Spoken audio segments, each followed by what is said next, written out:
Hello everyone, welcome back to my channel. How are you guys doing today? I hope you guys are doing well. Today guys, I'll be checking out this interesting video from Sky News Australia, and it's titled Lefties Losing It. Man delivers masculinity rant after being misgendered. You guys, I'm excited for this.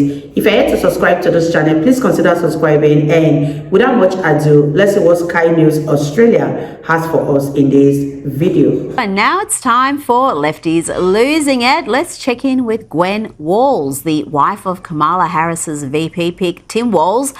She seems nice and not at all deranged. You just show me this, turn the page, right? Turn the page.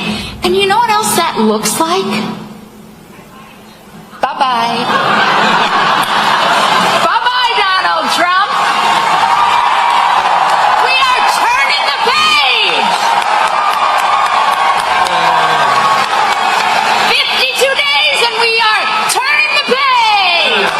52 days and it is bye-bye, Donald Trump. Okay, I would have thought turning the page would involve getting rid of the current lot in power, and that's the Democrats last I checked. But anyway, talking about Democrats, she's back. Hillary is back with a wackadoodle MSNBC host, Rachel Maddow, and Hillary reckons that the media is too soft on Donald Trump. And note, this interview is after the second assassination attempt on Trump's life, inspired by the Dems labeling him a threat to democracy. So why don't we do that some more? And I don't understand why it's so difficult for the press to have a consistent narrative about how dangerous Trump is.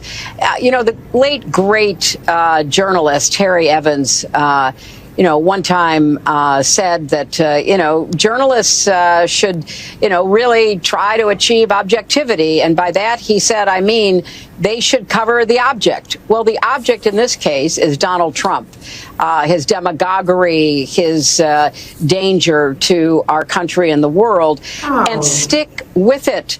Stick with it? Until when? They successfully have him assassinated. And of course, Maddow did not call out Hillary's ugly, inflammatory rhetoric. She just encouraged it. He's still being taught, especially by the media, that the more offensive he is, the more he can dominate the media space entirely. And I feel like you've been a good diagnoser of that. Now to a lefty who claims the assassination attempts against Donald Trump are no big deal. Correct me if I'm wrong, but isn't hearing pew pew fire in the red state of Florida as common as hearing birds sing? I'm sure it wasn't personal. Please don't flatter yourself. Charming, charming. And here we have a man who claims he was misgendered at the pharmacy, apparently calling him sir, damages masculinity. See if you can understand what this is about.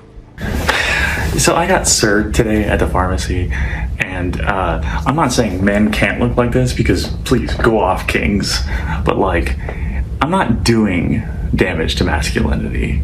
I think y'all are when you serve me, when you call me a man, right? I'm not a man.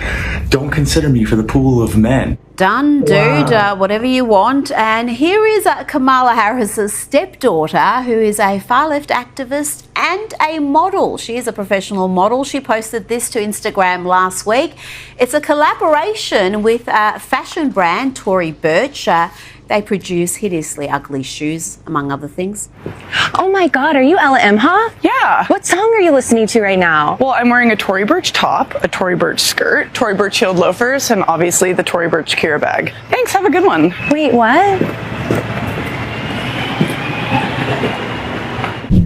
We are learning more about the second Trump assassination attempt and the accused gunman, Ryan Wesley Routh, and what inspired the 58-year-old to target Trump. The suspect has a history of posting anti-Trump rhetoric, much of it mirroring Democrat talking points. The New York Post reports Routh has repeatedly railed against Trump on social media and posted about his alleged threats to democracy. And yes, that echoes precisely what we hear from Democrats, including Vice President Kamala Harris and President Joe Biden. The suspect wrote, "Democracy is on the ballot and we cannot lose." Sound familiar? Word for word what we hear from Democrat leadership. He also posted, "We cannot afford to fail. The world is counting on us to show the way." You guys, what are your thoughts on this video? And what are your thoughts on what Hillary Clinton said about Donald Trump? I don't know why they kept saying that Trump is a threat to democracy, and hence they are trying so hard to assassinate him, but they have woefully failed. Is Donald Trump a threat to democracy, or the Democrats are the real threat to American democracy? Let me know what you guys think about this video. Leave your thoughts in the comment section down below, and let's continue watching, you guys. And after the July assassination attempt at a Trump rally in Pennsylvania, he posted this to Joe Biden and Kamala Harris.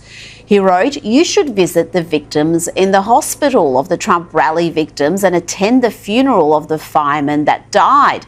Trump certainly never would show the world what real leaders do." Let's cross now to Florida to speak to Newsweek's senior editor-at-large and senior counsel for the Article 3 project, Josh Hammer. Josh, what more can you tell us about the suspect and how he managed to come so close to President Trump with an AK-47 style rifle?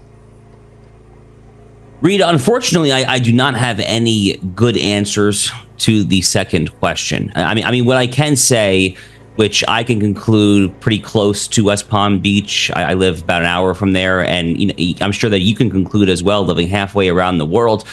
The Secret Service clearly has not learned any of the relevant lessons whatsoever from the near miss, the near assassination of Donald Trump in Butler, Pennsylvania in July 13. Now, I saw some people saying that Donald Trump playing a round of golf at Trump International, West Palm Beach, was an off-the-record, off-the-books trip.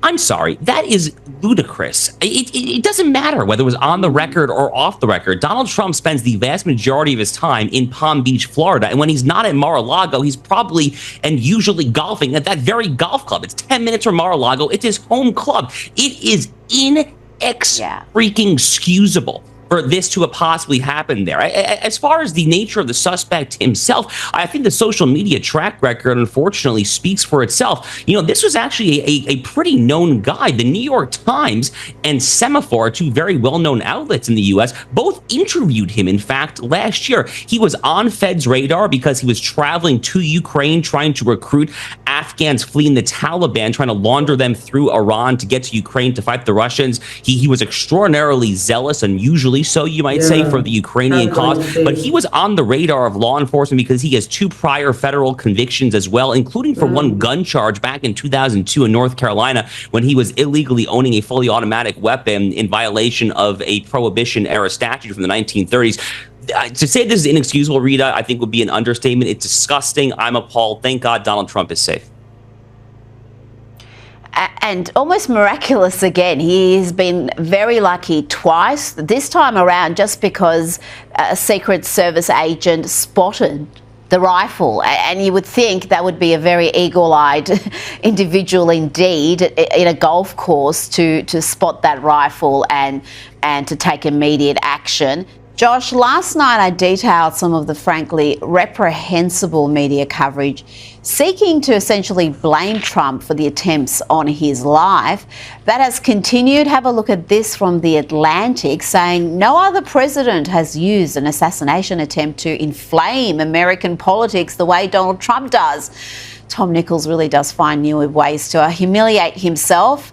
And here is Politico's headline focusing on Republicans being outraged by an assassination attempt and blaming them for partisan finger-pointing. Well, there's only one side having its candidate targeted by political operatives in the justice system, not to mention the 2 assassination attempts in as many months. The rhetoric from the left in this country is absolutely disgusting. You know, Tom Nichols right there, who we were just seeing his writing in The Atlantic, I mean, he is the poster child of TDS, Trump derangement syndrome. But unfortunately, there are many, many people on both the left and the controlled opposition faux right that are speaking right now very similar language. So you had Jasmine Crockett, who was a nothing backbencher U.S. Congresswoman from the Dallas-Fort Worth area in Texas. She was on MSNBC on Sunday saying that, you know, to this day, MAGA Republicans, MAGA extremists pose a unique threat to democracy. You know, Hakeem Jeffries, who is the minority leader of the U.S. House, he had a tweet 2 hours after the near assassination again of Donald Trump saying that MAGA Republicans are the extreme unprecedented threat.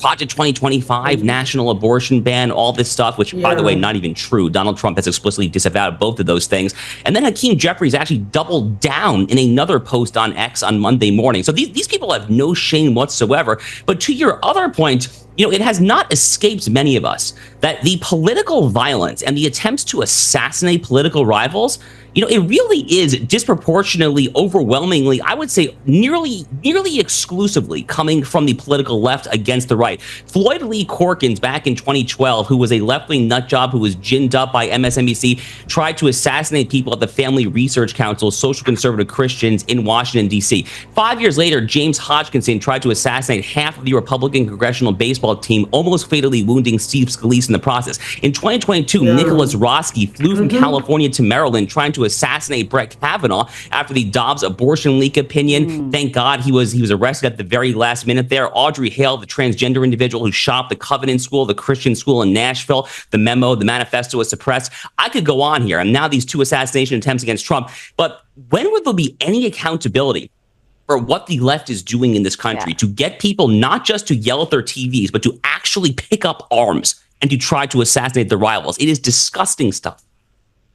I totally agree with him. How far can the Democrats go before people start to call them out? Because I don't know when assassinating your political opponent has become a thing. I don't know when it has become a norm that Trump's life is being endangered here and there. And the fact that they kept saying he is a threat to democracy is totally disgusting. I hate hearing that word because Donald Trump is not a threat here, but the Democrats are. Let me know what you guys think about this in the comment section.